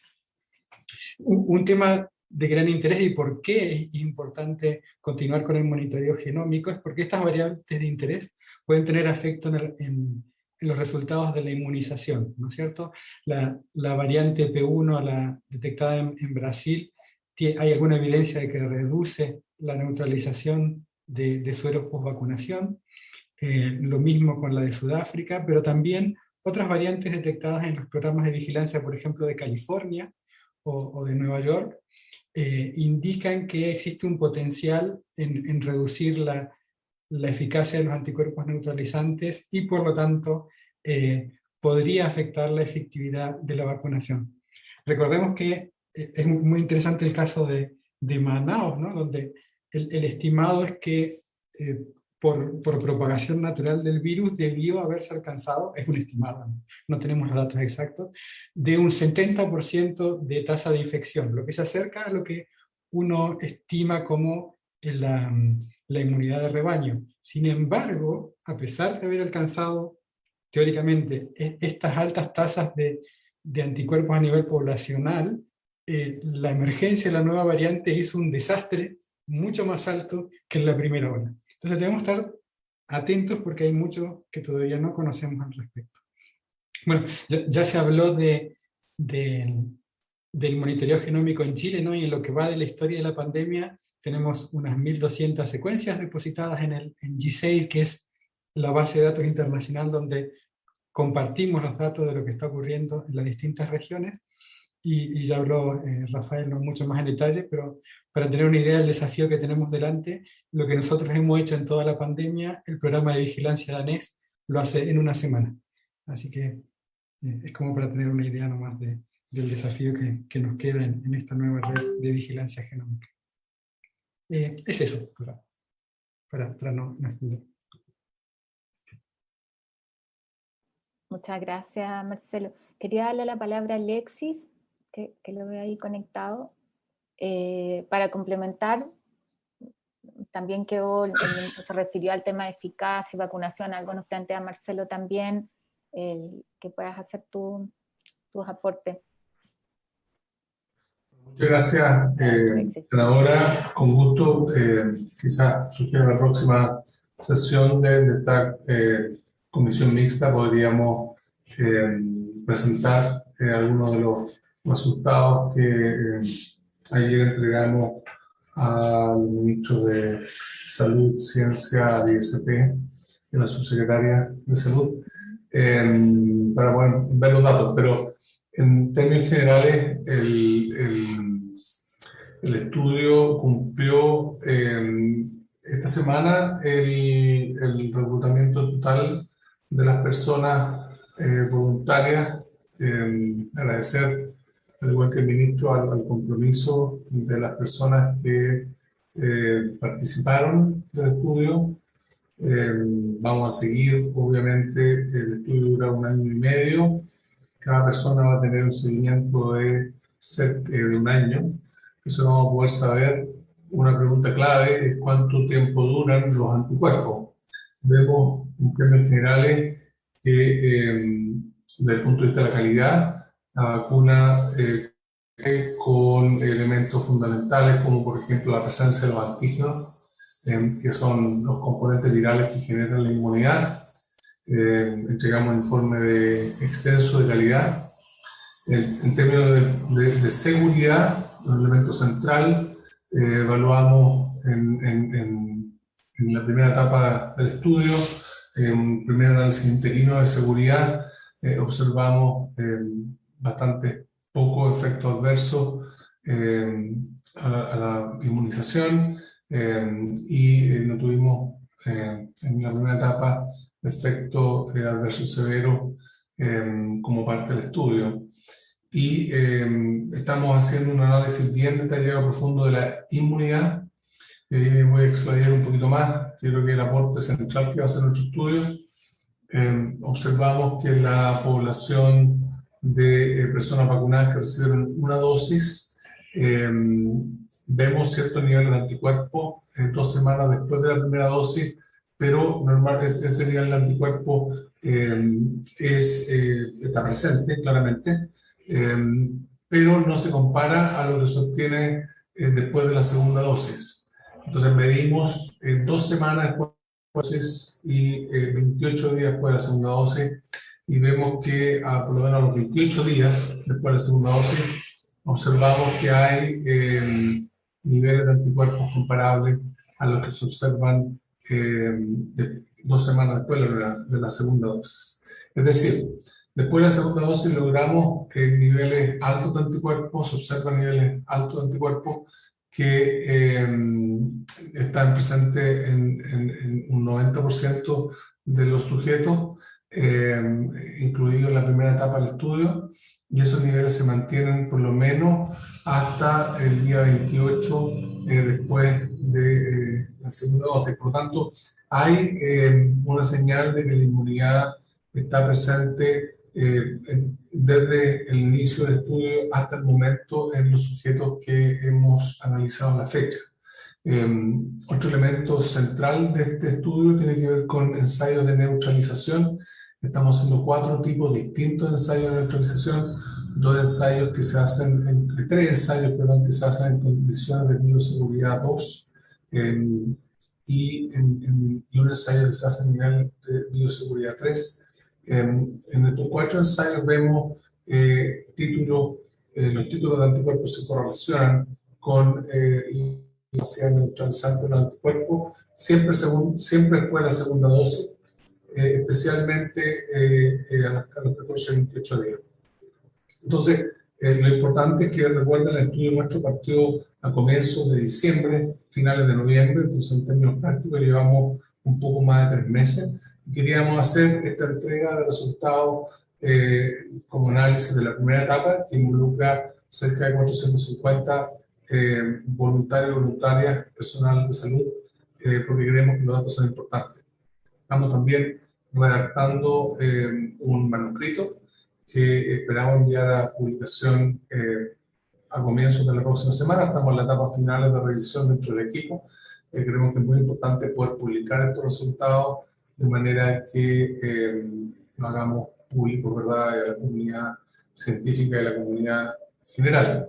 Pero creo que sería interesante, el día viernes pasado estuvimos en la mesa social, estaba la presidenta, la doctora Siche, la presidenta del Colegio Médico en la reunión, pudo presentar con un poco más de detalle el resultado, la figura, ¿verdad?, con los datos, y totalmente disponible para presentar en esta comisión mixta, de manera que puedan conocer los resultados directamente.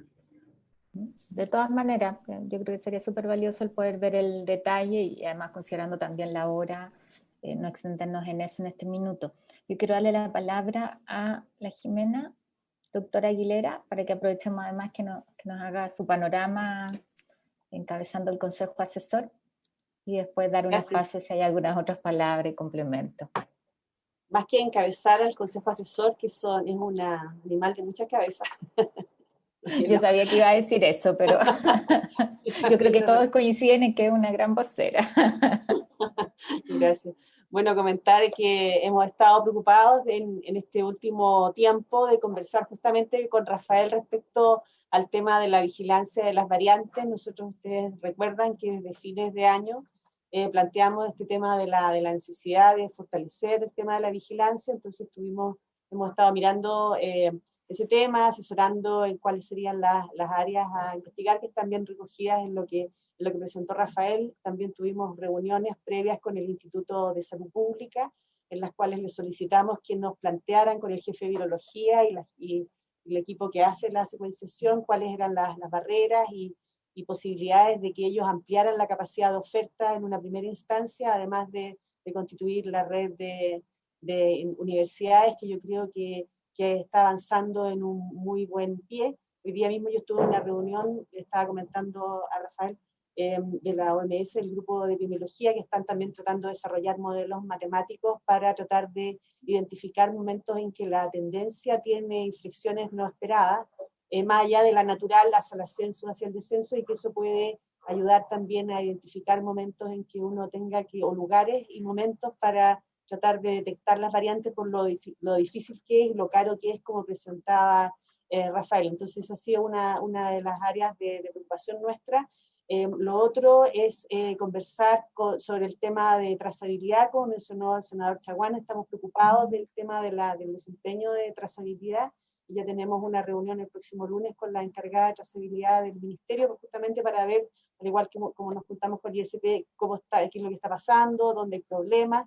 Preliminarmente sabemos que hay problemas, especialmente en la región metropolitana, que por el tamaño poblacional, por supuesto, que presenta un desafío mayor para la trazabilidad, y también sabemos que la trazabilidad, en el momento que empieza el aumento de los casos, va perdiendo efectividad, porque en el fondo es más difícil ir identificando a todos los contactos, y también hemos tenido un desafío permanente con el tema del aislamiento, y bueno, y esos temas los vamos a analizar y ver qué se puede establecer en relación con ello. Y el tercer aspecto es lo que habíamos hablado en la reunión pasada, sobre el paso a paso que discutimos le planteamos a la subsecretaria, si es que va a haber una posibilidad de discutir sobre las medidas. Eso todavía no lo tenemos tan claro, porque en realidad las medidas han ido siendo adaptadas Así que está pendiente ese tema. Sí quedamos con las encargadas del ministerio de que íbamos a tener una discusión sobre los umbrales respecto a lo que nosotros habíamos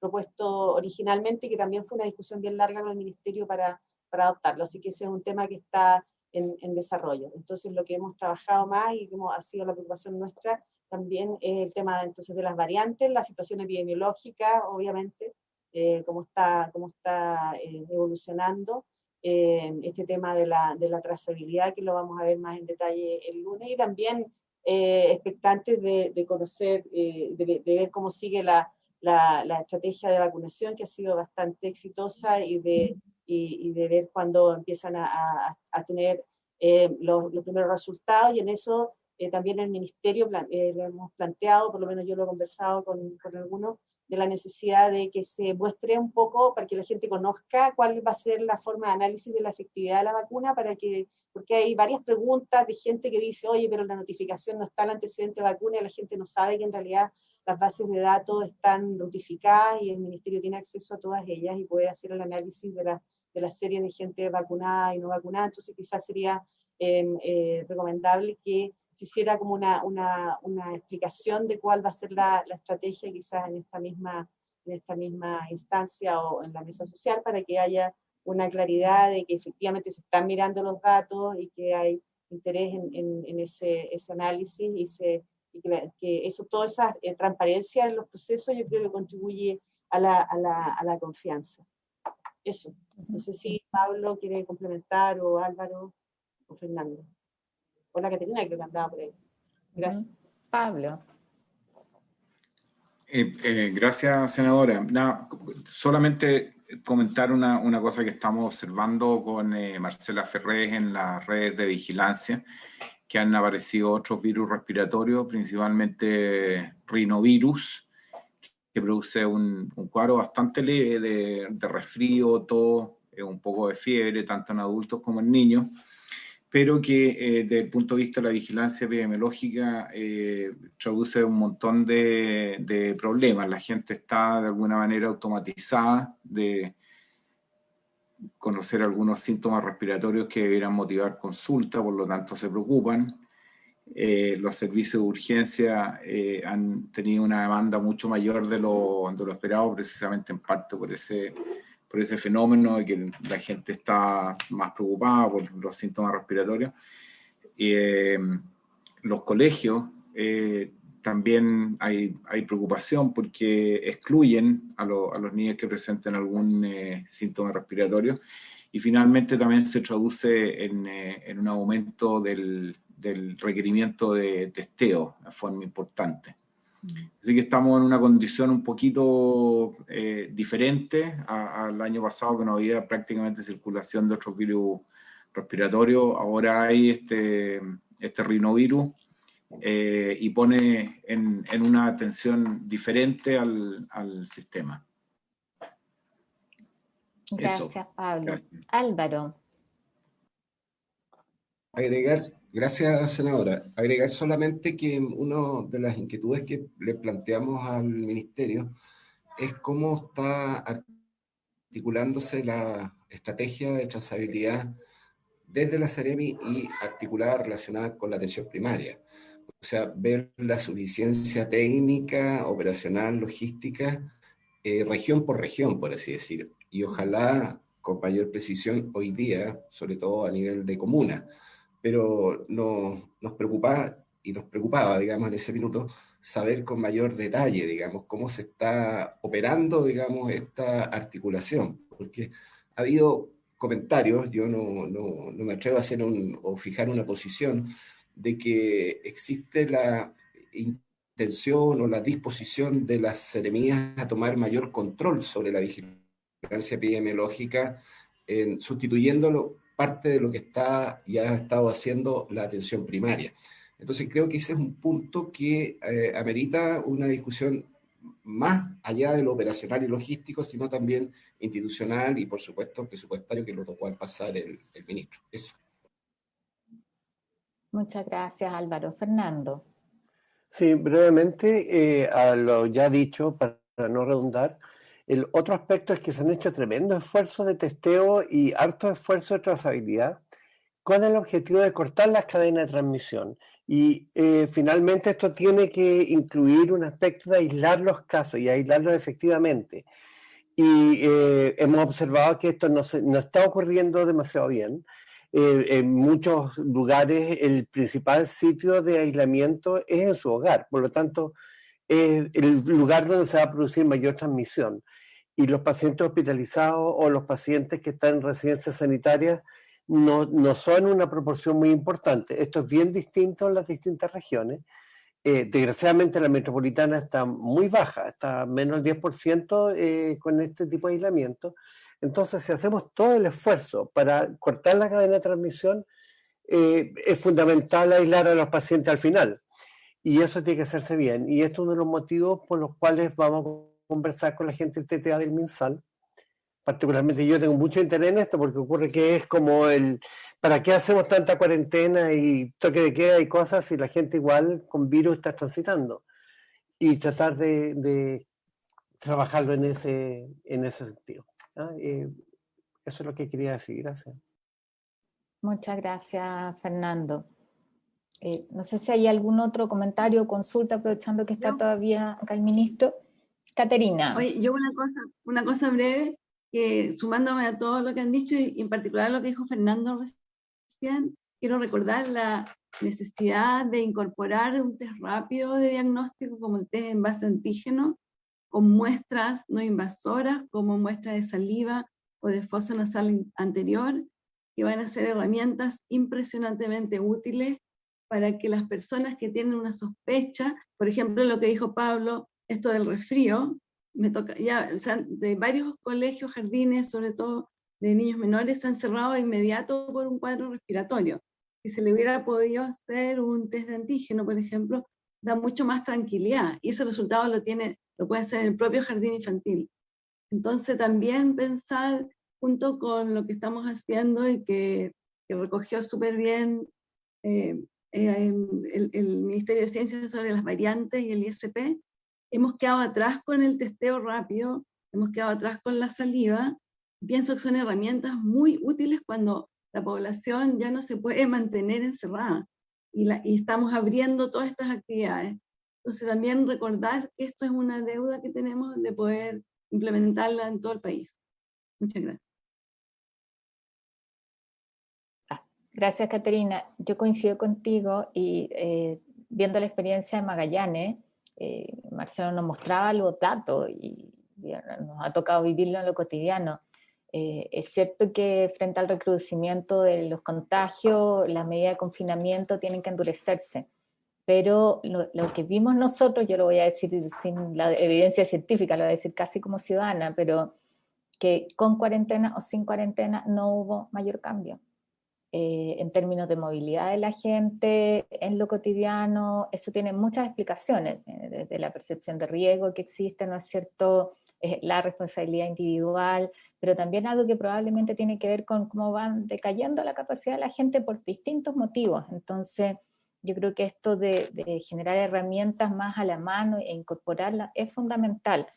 Lo que no excluye, ¿no es cierto?, el que se tengan que tomar medidas más duras de confinamiento. Yo quiero agradecerle a todos, agradecerle en particular al ministro, ¿no es cierto?, Rafael, destacar además el trabajo que están haciendo, agradecerte, Marcelo.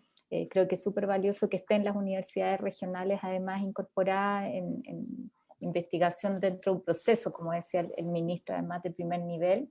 Quedamos comprometidos con Alexis para que pueda detallarnos los resultados que tienen y que nos dé espacio también a un poco más de preguntas y de diálogo, que en este caso se nos fue el tiempo. Entonces, yo tengo un poco congelada la imagen, eso falla de internet, pero si no hay otra intervención, dejaríamos hasta aquí esta sesión y les agradecemos a todos el estar.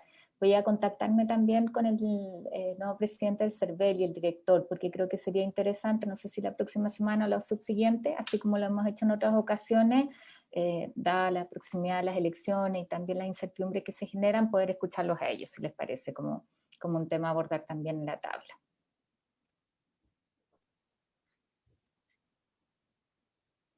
Entonces, levantamos la sesión. Muchas gracias a todos. Que tengan buena La grabación se ha detenido. Que estén muy bien. Muchas gracias por la invitación.